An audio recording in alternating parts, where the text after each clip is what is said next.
بسم اللہ الرحمن الرحیم۔ میرے محترم سامعین، آج کی ہماری سوال و جواب کی نشست میں ایک مسئلہ زیر بحث آیا کہ ہرن کی قربانی جائز ہے یا ناجائز ہے۔ میرے محترم سامعین، اس مسئلہ کے جواب سے پہلے آپ حضرات کی خدمت میں گزارش ہے کہ آپ میرا اسلامی چینل ذوقی اسلام ضرور سبسکرائب فرما لیجیے تاکہ آپ تک مستند دینی مسائل پہنچتے رہیں۔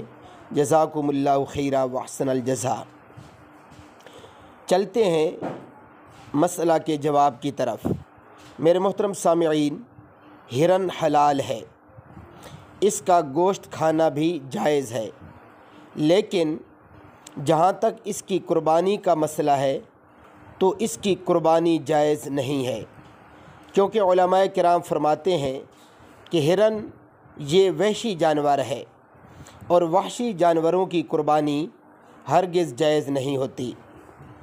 لیکن یہاں بعض لوگ یہ بھی مسئلہ پوچھتے ہیں کہ بعض ہرن تو انسانوں سے بڑی مانوس ہوتے ہیں، لوگوں نے پالے ہوئے ہوتے ہیں، تو کیا پھر بھی قربانی جائز نہیں ہے؟